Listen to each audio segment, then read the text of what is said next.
nós começamos a campanha de milagres e eu falei para você pensar em 10 milagres que você queria pedir para o Senhor e anotar esses 10 milagres. Vou contar um segredo para vocês. Eu só consegui fazer 9.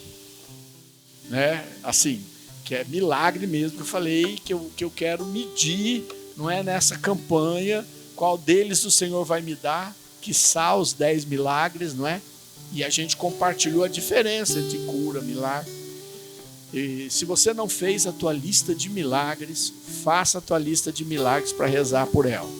Fala aí pro teu irmão do lado, já fez tua lista, não é? Anota, faz uma folhinha, né? Os 10 milagres. Eram 10 leprosos, 10 foram curados, só um voltou para agradecer, porém os 10 foram curados. Eu quero os milagres do Senhor na minha vida. Fale para o seu irmão, você quer os milagres do Senhor na sua vida? Eu vou dizer mais, eu não quero não, eu preciso. Vamos ficar de pé. Em nome do Pai, do Filho e do Espírito Santo. Amém. Eu gosto muito de... Hoje faz tempo que não faço, devia relembrar, não é? Estudar um pouco da teologia angélica. Só São Tomás de Aquino que escreveu sobre isso, está na Suma Teológica. Ele guarda vários capítulos para falar disso, os diversos coros dos anjos. Aí eu falo, não vou me encaixar, né? Ainda bem que o anjo que canta bem, porque se depender de mim, nós vamos ficar desafinados. Mas cada coro angélico tem uma missão no reino. E eu sempre gosto de olhar os 3 que são os 3 arcanjos bíblicos. E certamente, se eles estão na Bíblia e são nominados na Bíblia, é porque eles têm características importantes para a gente pensar. E eu queria que a gente pudesse fazer uma oração imaginando agora São Rafael.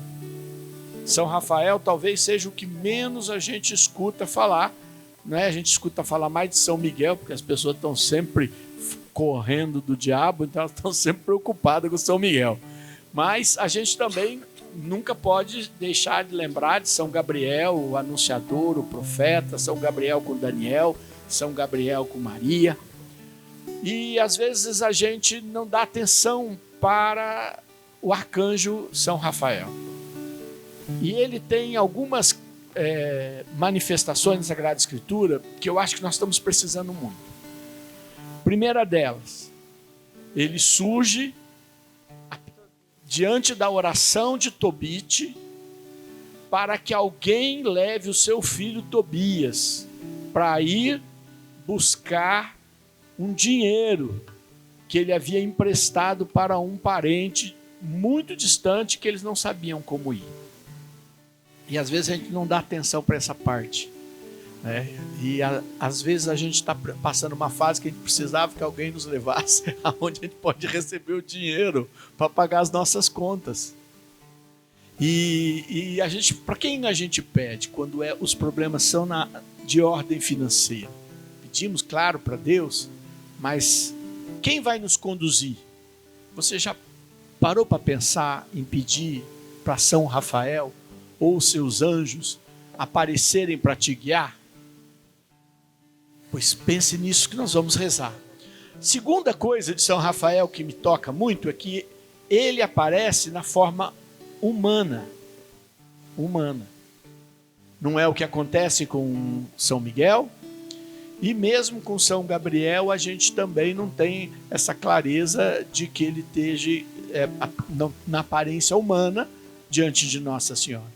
Mas nós sabemos que Rafael apareceu na forma humana e Tobias não achou que era um anjo, achou mesmo que era alguém que sabia o caminho e ofereceu um pagamento para ele, inclusive, para contratá-lo, e o anjo foi levando ele sem contar, revelar tudo. Quer dizer, às vezes essa ajuda de São Rafael pode vir na forma humana, que é mais fácil para a gente conseguir compreender, não é mais fácil? É mais difícil a gente acreditar naquilo que é muito, né, extraordinário. Mas então, primeiro, pedir a São Rafael que te conduza. Segundo, pedir que ele apareça de uma forma que você consiga compreender, que seja dentro da tua limitação, da minha limitação da humanidade. Terceiro, Rafael deu muito mais do que isso. Ele leva Tobias para encontrar a esposa, expulsa os demônios que haviam naquela vida da esposa, que havia não nela, mas ao redor dela e que matavam os seus maridos. Faz isso na forma de um rito, não é? Queima o fígado do peixe, né? Faz um incenso mostrando um ato que Tobias conseguiu compreender, porque quando as coisas, a gente tem pouca caminhada espiritual, a gente não compreende as coisas. Quarto, ele leva-os de volta e cura a cegueira de Tobit. Quer dizer, fez muita coisa. Esse anjo a gente às vezes não dá a atenção necessária. Quero que você fale agora que o Senhor envie São Rafael ou seus anjos, aqueles que ele dirige para guiar a tua vida. Fala: Senhor, eu preciso de alguém para guiar a minha vida, e eu preciso de um jeito que eu possa compreender, Jesus. E eu sei, Jesus, que o teu Espírito está no meio de nós, mas às vezes eu preciso de algo externo, porque eu sou muito limitado. Eu sou muito limitada. Eu às vezes não consigo seguir a ação do Espírito Santo em mim, porque eu confundo a ação do Espírito Santo em mim com meus pensamentos, com meus quereres, com os meus sonhos, com as minhas dúvidas. E aí nesta hora eu preciso de algo mais concreto. Te peço, envia, Senhor, o teu anjo para me ajudar. Envia, Senhor, este arcanjo especial que a Sagrada Escritura mostra a missão dele para fazer esta missão na minha vida. Te peço, Senhor, dá-me compreender mais a presença dos anjos na minha vida e a presença do arcanjo Rafael na minha vida. Eu quero pedir, Jesus, me ajuda. Me ajuda colocando este anjo na minha frente e me guiando e resolvendo coisas e expulsando os demônios que estão nos cercando e nos curando e nos dirigindo pelo caminho que nós não sabemos qual trilhar, mas que ele já pode nos trilhar. Suplicamos, Pai amado, em nome de Jesus, que os teus anjos nos acolham, nos dirijam, nos envolvam. Pedimos agora. E você pode falar, não é? E é preciso lembrar que o anjo não vai ler teu pensamento, então é preciso falar. E você diga: arcanjo Rafael, vem me ajudar, vem me guiar, vem me levar adiante, vem manifestar o caminho que devo seguir nesse momento. Vem me mostrar as coisas que eu às vezes não consigo resolver só com a minha intimidade. Te peço, Senhor, dá-nos essa graça. Envia, Senhor, essa presença amorosa do teu anjo, Senhor. Quero que a gente possa rezar com aquela música do Zaqueu, porque tem um milagre na história de Zaqueu, eu acho um milagre. Era a baixa estima de Zaqueu. Zaqueu, mesmo sendo um homem poderoso e rico, ele tinha uma baixa estima alta, né? Será que é assim que fala? Acho que deve ser, né? Enfim, ele tinha muitos problemas com esta área, e problemas com a opinião dos outros. Tanto que a primeira coisa que ele fala com Jesus é: se eu defraudei alguém, quer dizer que falavam isso dele, né? Eu vou devolver em quádruplo. E ele teve que enfrentar toda aquela dificuldade, porque ele também era de baixa estatura, se sentia... Essa é uma afirmação, a gente não tem ideia, talvez seja até um anão, não sei, não é? Porque a Bíblia chamar de baixa estatura, toda a população daquela época era de baixa estatura, né? Você vai lá ver os imensos romanos, eram uns tampinhas de 1,5 m, imagina quanto devia ser Zaqueu, se ele era de baixa estatura. E ele sobe naquela figueira braba, né? Que também é muito simbólico, a figueira, que é a árvore de Israel, mas a figueira braba é a que não dá fruto. E é lá que ele vai subir. Quem é o fruto daquela figueira? É ele mesmo.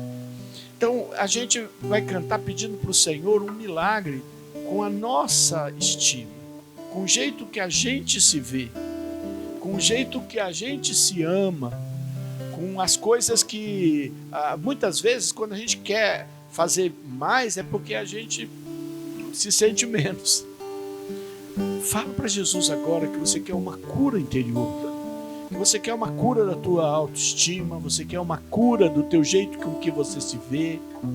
Às vezes a gente se vê mais feio do que é, não é? Mais limitado do que de verdade somos.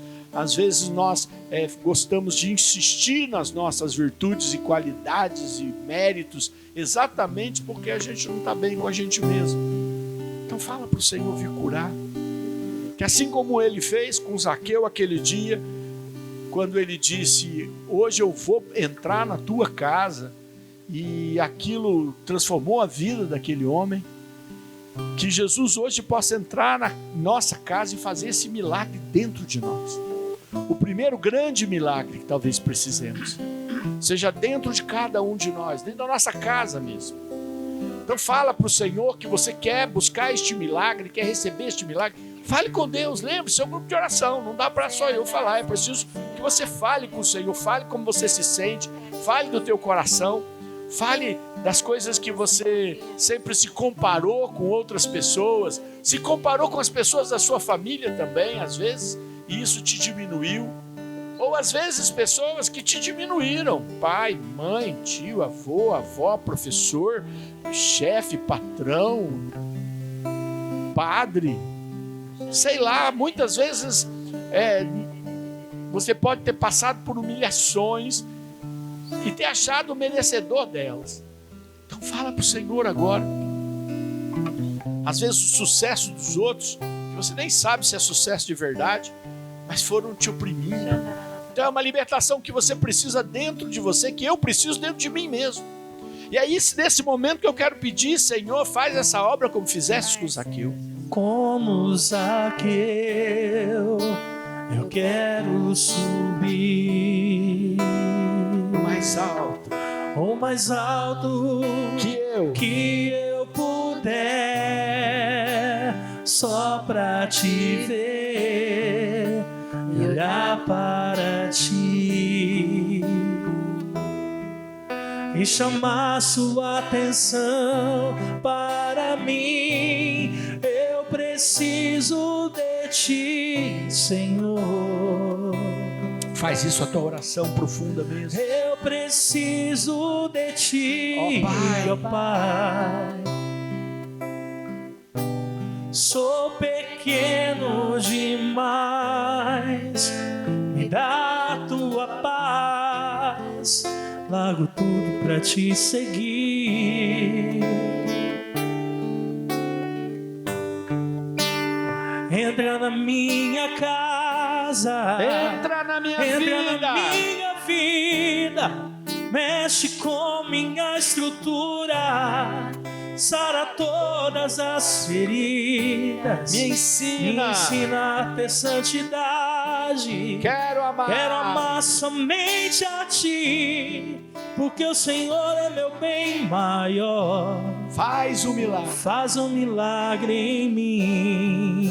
Eu fico imaginando Jesus chegando na cidade. O que acontecia? Seus discípulos, que não tinham muita moral, os curiosos e as pessoas que levavam seus enfermos para colocar no meio do caminho, conforme as escrituras narram. Levavam em macas, levavam de todos os jeitos, para poderem se aproximar, porque ouviam falar que Jesus realizava milagres e curas por todo lugar que passava. Mas as pessoas que tinham uma certa dignidade e tal, elas normalmente têm muito respeito humano. Então, para Zaqueu sair, ir lá e procurar um lugar alto para estar, é abrir mão do respeito humano. Eu me lembro uma vez que eu estava no Chico Neto, tinha um pregador, e o pregador fez uma pregação lindíssima, ele falou, quem quer vir aqui na frente? Não apareceu ninguém. Aí eu falei, é hoje que eu vou, já que não vai ninguém, eu vou sozinho. E desci sozinho aquilo. Não é? Meu coração na boca, morrendo de vergonha, né? Porque ninguém tinha se mexido. Aí a hora que eu cheguei lá na frente, aí eu comecei a perceber que começou a vir gente. E aí ele fez uma oração pedindo o batismo no Espírito Santo para todos que tinham ido ali. Aí depois todo mundo queria. Mas às vezes o que o Senhor espera de nós é quebrar um pouco do respeito humano, da vergonha que a gente cria. A gente quer fazer o que todo mundo faz. A gente dá um passo diferente. E é por isso que os grupos de oração trazem tanta dificuldade. A pessoa canta, faz gesto. Eu não gosto disso, acredito mesmo. Mas às vezes você precisa derrubar o respeito humano. Porque o respeito humano vai te pondo dentro da caixinha. E às vezes você tem que sair da caixinha para Jesus agir. Às vezes você tem que sair desse olhar do que os outros pensam para que Deus possa agir. E isso é muito forte, viu, gente? Todo mundo tem muito disso. A gente tem muito medo do que os outros vão pensar. Fala para o teu irmão, não importa o que os outros vão pensar. Não importa. Importa o que Deus pode fazer por você. E Ele pode fazer muito. E às vezes a opinião dos outros vai nos limitando. Às vezes a gente vai em encontro que está lá marido e mulher, e você vê que um quer fazer uma entrega, mas aí o outro não, então fica todo mundo parado. Um segura o outro. Olha, você não crie uma resistência, porque Deus pode fazer algo maravilhoso. Mais uma vez na sua vida. Estende a tua mão. Quantos milagres eu falei para você escolher? 10. Então, acho que a maioria aqui tem 10 dedos. Então, vai lá, olha. Se você não escolheu 10 milagres, aproveita e vai pensando em alguns aí para você colocar na sua mão. Se você já pensou nesses milagres, você fala agora com Jesus. Senhor, estão aqui os milagres que eu estou pedindo nessa campanha. Mas vai ter tanto milagre ainda que eu vou precisar. Mas eu quero te pedir por esses. E se tiver algum milagre que eu não estou pedindo, porque na minha burrice eu não vejo que eu preciso mais, me dá do mesmo jeito, Senhor. Me dá, porque eu não vou abrir mão, não. Quero te pedir, Pai amado, no poder do teu Filho Jesus, que nos salvou e morreu na cruz por nós, e criou uma ligação entre o céu e a terra pelo seu sangue. Que esses milagres possam chegar na casa de cada irmão que também nos acompanham aqui pelo YouTube, pelo Facebook, mas também nas nossas casas. Senhor, pedimos milagres, Senhor, para testemunhar o teu poder sobre este mundo. Um mundo, Senhor, que está se desintegrando. Um mundo, Senhor, que está em sofrimento. Um mundo que a natureza já está clamando a libertação e não encontra os filhos de Deus. Então, Senhor, faz os milagres para que possamos dizer: Deus está vivo, está no meio de nós, continua o mesmo ontem, hoje e sempre. Faz, Senhor. Faz na nossa casa, na nossa família. Faz, Senhor, na nossa vida. Faz diante de nós. Tudo, Senhor, aquilo que mostrastes, realiza agora, Jesus.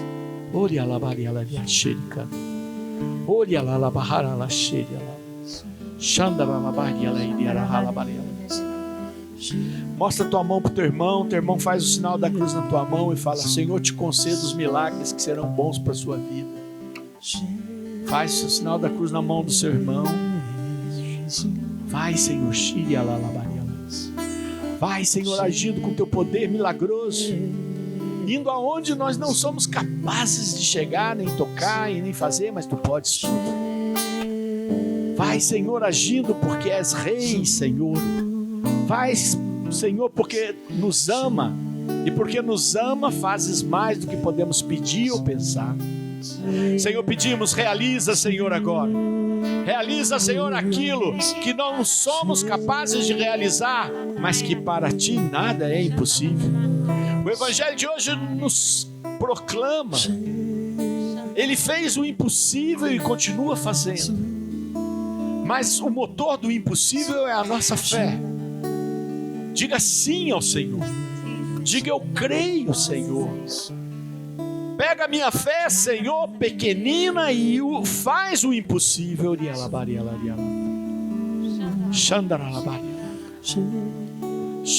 Não duvide, não duvide. Ele pode, Ele tem poder, Ele é o Senhor, Ele é Rei. Não duvide, não duvide, acredite. Aquela luta difícil da sua casa, Ele tem poder, Ele pode fazer, Ele realiza o impossível. Mesmo que as pessoas por quem você está orando agora não têm acreditado, não têm aberto sua alma, não têm compreendido, o Senhor tem poder de fazer na vida delas, porque Ele faz o impossível.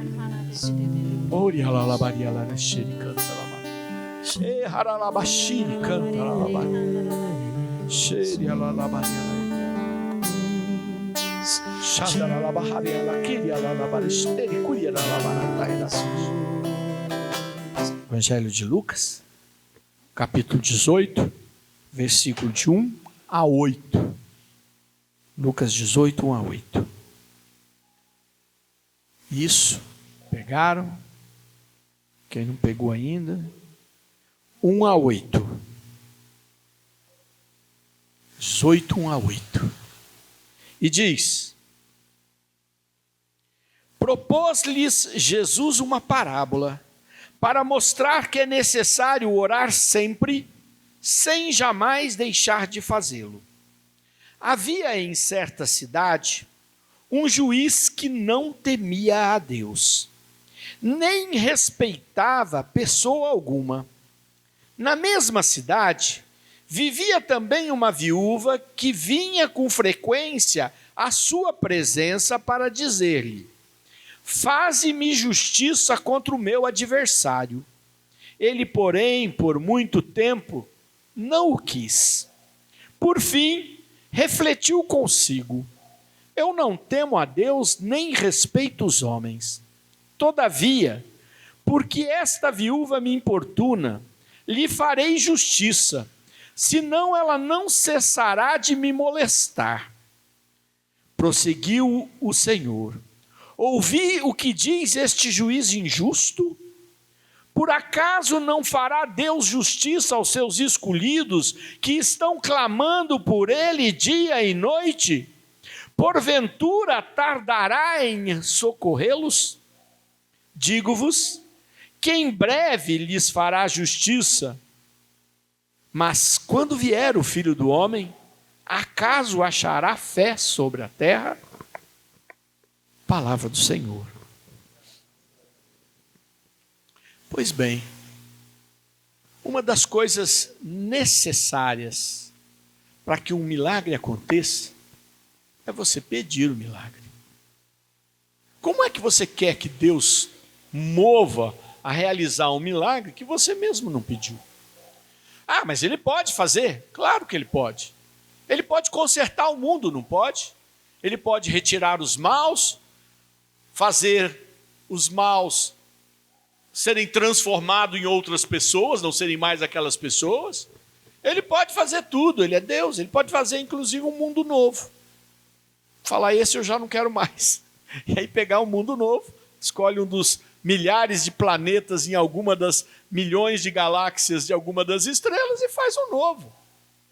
Não foi isso que Ele propôs para Moisés? Olha, Moisés, povo cabeça dura, tirei eles lá da opressão e da escravidão do Egito, mostrei meu poder, pus uma coluna de luz na frente, fazia confusão com um vento e uma neblina atrás, e ainda por cima, quando eu venho para dar algumas normas de bom convívio, eles aproveitam e derretem o do ouro e fazem um bezerro de ouro para adorar. Não tem mais jeito, vamos acabar com eles e eu vou começar tudo de novo com você. E Moisés: de jeito nenhum, Senhor, não me põe nessa fria. Quer dizer, eu não quero não, não é por aí. Você que escolheu esse povo, agora você dá um jeito. Veja que Deus pode fazer tudo, mas há regras em tudo. Há regras espirituais. E aí as pessoas pensam que não existe regras, mas há regras espirituais. Há regras na vida, há regras na ciência, há regras no trabalho. Aliás, é assim que a gente caminha. No mundo espiritual, uma das regras fundamentais é: Deus deu à humanidade uma liberdade.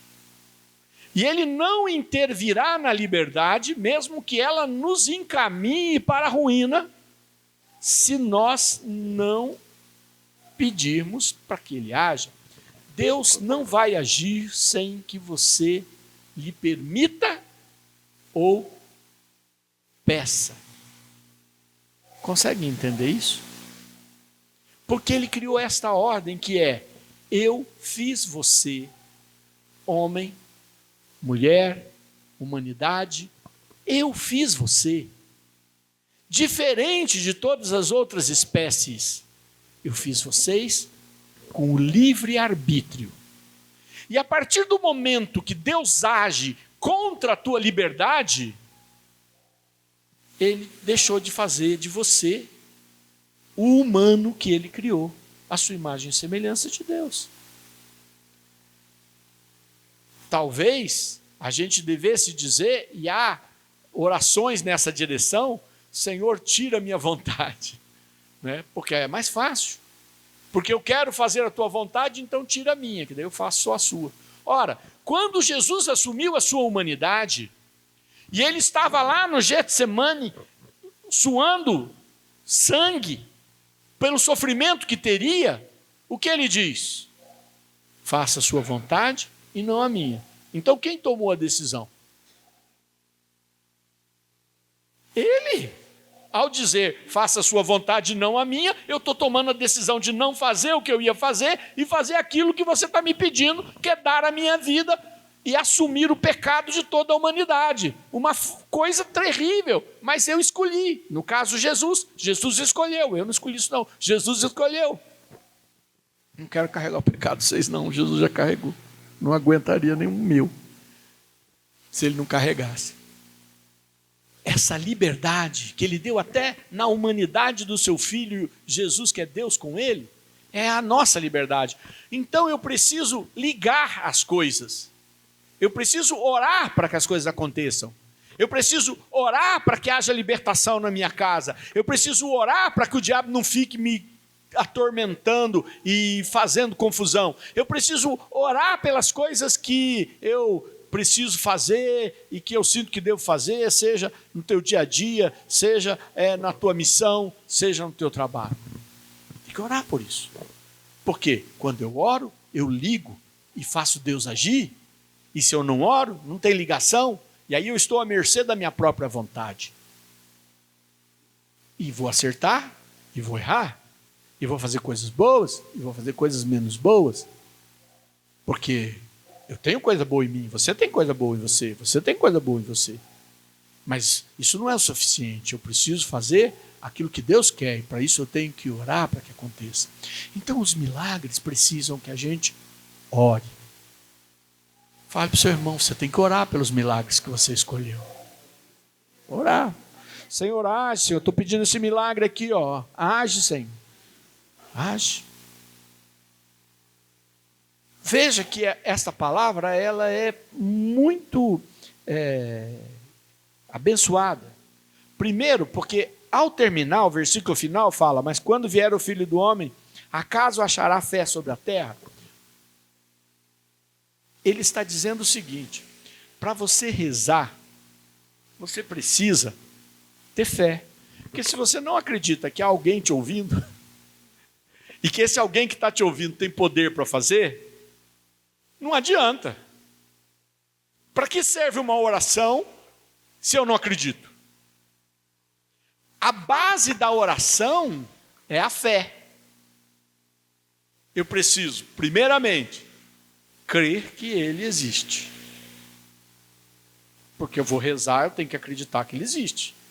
Eu não acredito em Deus não, mas Deus me livre disso. Não é oração, é uma expressão que a pessoa pegou aí na rua. Para rezar tem que ter fé. Fé que Ele existe, fé que Ele te escuta e fé que Ele tem poder para fazer. Fala aí para o teu irmão as 3 coisas que precisa para você rezar.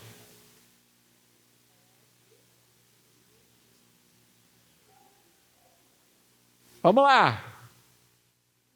Fé que ele existe. Ele existe? Eu creio. Mesmo que eu não tiver visto ele fisicamente, eu creio, ele existe. Segundo, fé que ele te escuta, porque se você não acredita que ele te escuta, também não vai rezar. Ele te escuta? Escuta. Terceiro, fé que ele tem poder para fazer. Senão não é oração.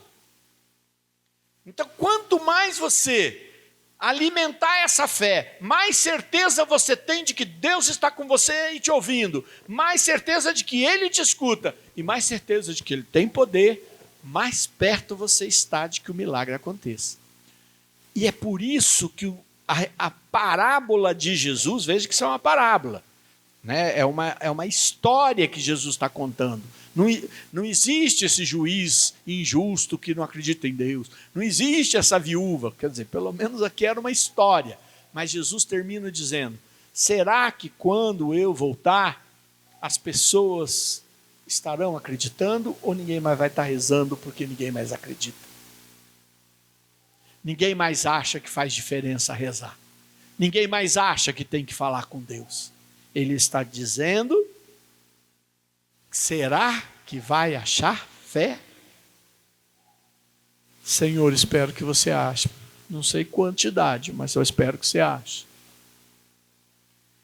Um outro ponto desta parábola que nos ajuda na busca de milagre é: ele cita que além de você acreditar que ele existe, acreditar que ele te escuta e acreditar que ele tem poder, você tem que ser meio chato. Chata. Não é? Igual aquela viúva. Quem é uma viúva? Viúva é alguém que estava fadada a morrer, porque a viuvez na Sagrada Escritura não tinha quem pudesse bancar. Elas não tinham como trabalhar. Elas dependiam da esmola dos outros, de um parente. Tanto que tinha até uma lei maluca lá, né? Que se fosse jovem, algum irmão ainda ia pegar ela como esposa. Não é pegar ela como esposa no sentido de que ia ter mais esposa, no sentido de que ele ia ter que ter essa responsabilidade de cuidar de mais uma. Não é mesmo? E o que ele está dizendo? Ele está dizendo de forma muito clara que essa mulher, que não tinha grande valor na cultura daquele momento, tinha um adversário. Quem é esse adversário dela? Pode ser qualquer adversário. Podemos considerar, por ser uma parábola, que Jesus estava falando exatamente do diabo que tenta destruir a tua vida, que tenta causar confusão na minha história, que tenta criar obstáculos contra todas as coisas. E ele diz: contra esse adversário, que eu não sei quem é, não sei exatamente de que maneira é, nem o juiz diz qual é, que ela insistiu ao ponto dele dizer: eu vou fazer porque quero me ver livre dela. E aí é claro que ele diz: Deus não é assim. Deus não precisa que você faça assim. Porque Deus te ama. Se um juiz injusto vai acabar fazendo, imagina se eu não quero fazer. Eu quero fazer esse milagre, se for para o teu bem, eu quero te dar esse milagre. Mas você precisa aprender a insistir. Então, eu tenho que acreditar que ele existe, que ele me escuta, que ele tem poder, e eu tenho que insistir com uma vida de oração. Deus é surdo? Então, se eu rezei uma vez, ele já me ouviu, não viu? Então, pronto, ele já sabe o que eu estou pedindo.